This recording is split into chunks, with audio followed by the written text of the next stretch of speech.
ఉన్న బంగారాన్ని విడిపించి ఆ రోజు ఆన్లైన్ రేటుకే మేము కొంటాం. Sharma gold company. కార్తీక మాసం అనగానే నాకు ఫస్ట్ గుర్తొచ్చేది ఏంటో తెలుసు రమ్మ గారు, మీ కార్తీక పురాణమే. ప్రతి సంవత్సరం చెప్పుకుంటున్నాం, ఈ సంవత్సరం కూడా చెప్పబోతున్నారు మీరు. సో ప్రేక్షకులందరికీ నిజంగా చెప్పాలంటే ఇది ఒక శుభవార్తే. చక్కగా మీ కార్తీక పురాణం పెట్టుకుంటే చాలు, ఆ రోజుకి సంబంధించిన పురాణానికి సంబంధించిన పూర్తి విశేషాలు అందించేస్తున్నారు. సో దీనికి మాత్రం స్పెషల్ థ్యాంక్స్, ధన్యవాదాలని చెప్పాలి, థ్యాంక్స్ కాదు. సుమన్ టీవీ వారి సౌజన్యంతో ఏటా ప్రతి కార్తీక మాసంలో ఎవరి ఇంట్లో ఎవరు ఆన్ చేస్తే వాళ్ళ ఇంట్లో 30 రోజులు చెప్పగలుగుతున్నాం. ఈ అవకాశం ఇప్పుడు నేను చెప్పడం వాళ్ళు వింటాం కాదు, చెప్పే అవకాశం రావడం కూడా ఎంత అదృష్టం, భగవంతుని దయ్యే కదా రమ్మగారు, అంతా కూడా అదే అనుకోవాలి. ఎవరైనా మన మాట వింటున్నారంటే ఆ మాట వినిపించే అవకాశం లభించడం ఉంది, చూసావా? రాయించుకుని రావాలి. నేను అలా రాయించుకొచ్చాను. మీ వాక్కు రమ్మగారు అది అలా దొరికింది అంతే అవకాశం. అదిగోండి ఇదే రైట్. అయితే కార్తీక మాసం అనగానే కొన్ని అనుమానాలు, సందేహాలు ఉంటాయండి.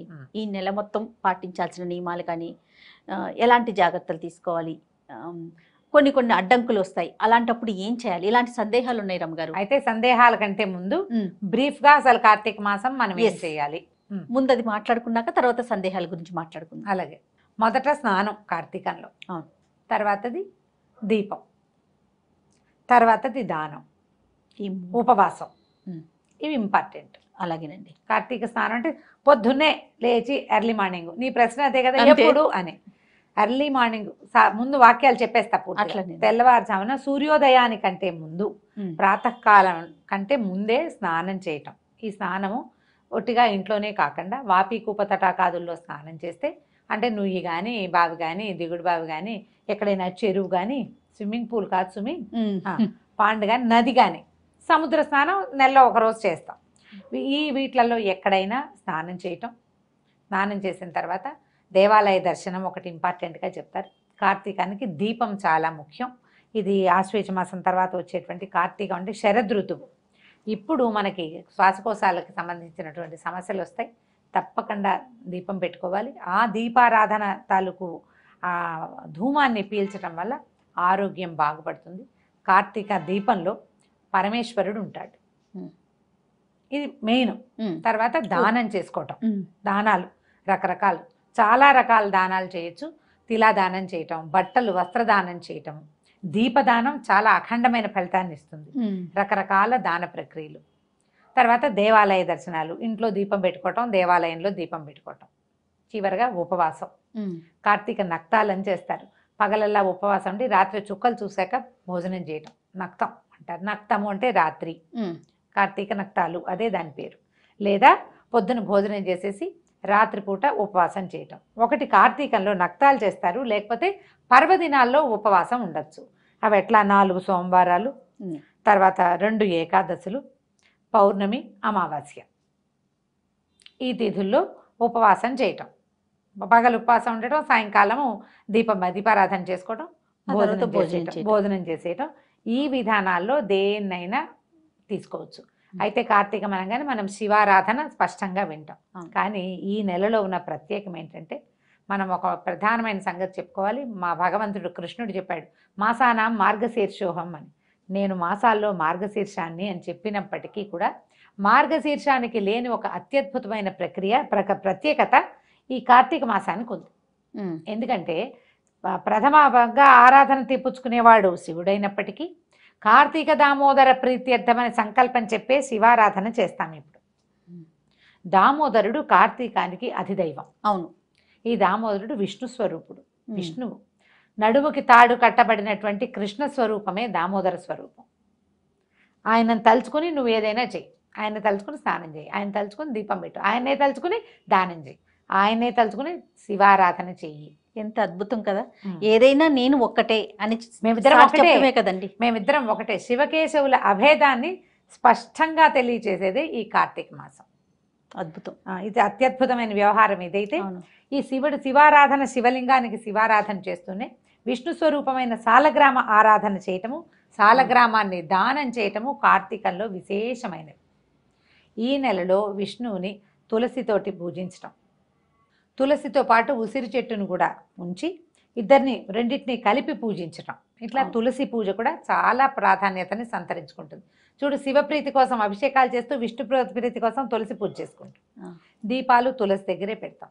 ఇలా శివకేశవుల ఇద్దరి ఆరాధన కుదిరేటువంటి ఈ మాసంలో ఏదైనా ఒక్క రోజైనా ఉపవాసం, ఒక్క రోజైనా దీపారాధన, ఒక్క వస్తువైనా దానం చేయటం, ఒక్క రోజైనా నదీ స్నానం చేయటం, ఒక్కసారైనా దేవాలయానికి వెళ్ళటం కూడా నెలంతా చేసిన ఫలితాన్ని ఇస్తాయి.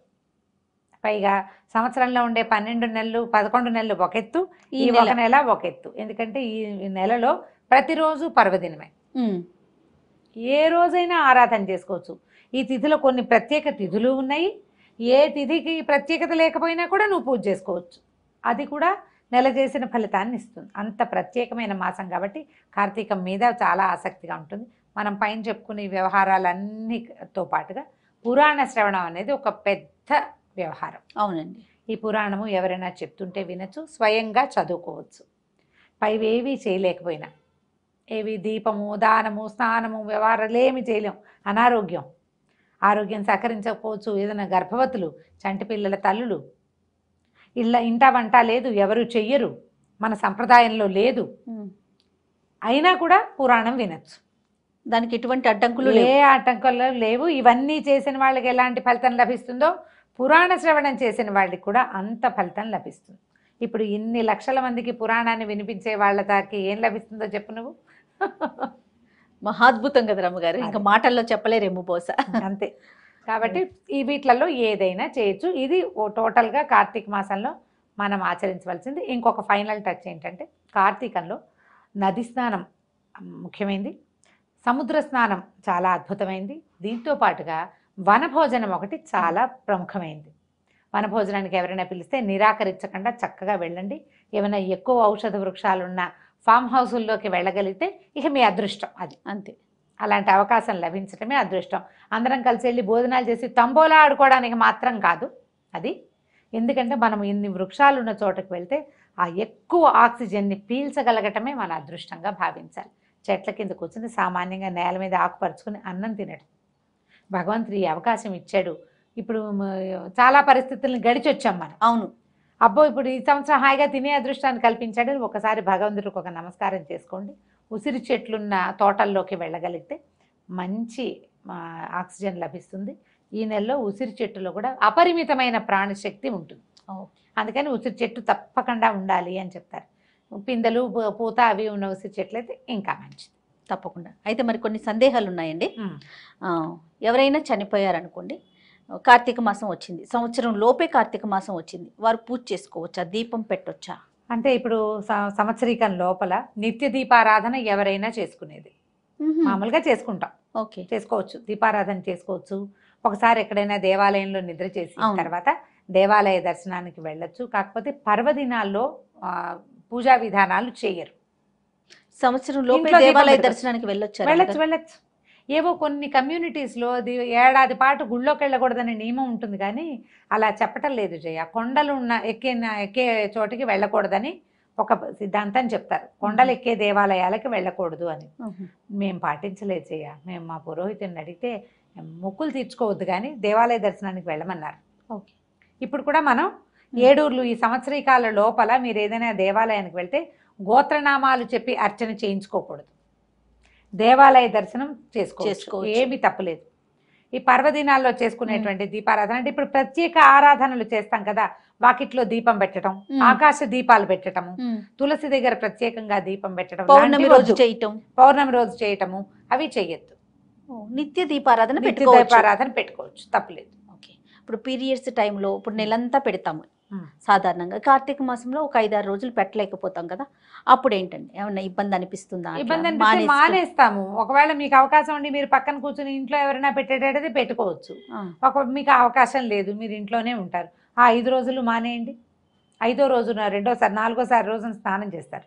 5వ రోజున కూడా మళ్ళీ తల స్నానం చేసి అప్పుడు దీపం పెట్టుకోవచ్చు. ఏమైనా చాలా శారీరక ఇబ్బందులు గనక ఉంటే, మీకు చికాకు అనిపిస్తే మీ మనసుకే సుమి అది, ఒకవేళ చికాకుగా ఉంటే ఆ 2 రోజులు ఇంకో 2 రోజులు మానేసుకోండి.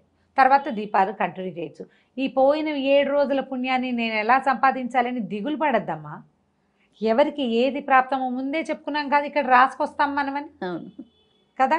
కాబట్టి వస్తుంది, వచ్చే సంవత్సరం ఫినిష్ చేసుకుంటాం. అయినా కార్తీకంలో ఒకరోజు దీపం పెట్టినా చాలు, ఒకరోజు స్నానం చేసినా చాలు అని చెప్తున్నాం. పదే చెప్తున్నాం. ఇది కార్తీక పురాణంలో చెప్పింది, మన మాట కాదు, పురాణంలో చెప్పబడిన మాట. ఋషులు ఆల్రెడీ మనకి చెప్పారు, అదే కదా ప్రమాణం మనకి. కాబట్టి పోయినాయి రోజులు అని దిగులు పడి బాధపడద్దు. కుదిరితే చేసుకోండి, కుదరకపోతే మానేయండి. సత్యనారాయణ వ్రతాలు చేసుకుంటారు, కేదారేశ్వర వ్రతం చేసుకుంటారు కార్తీకంలో, ఏకాదశుల్లో చేసుకోవచ్చు.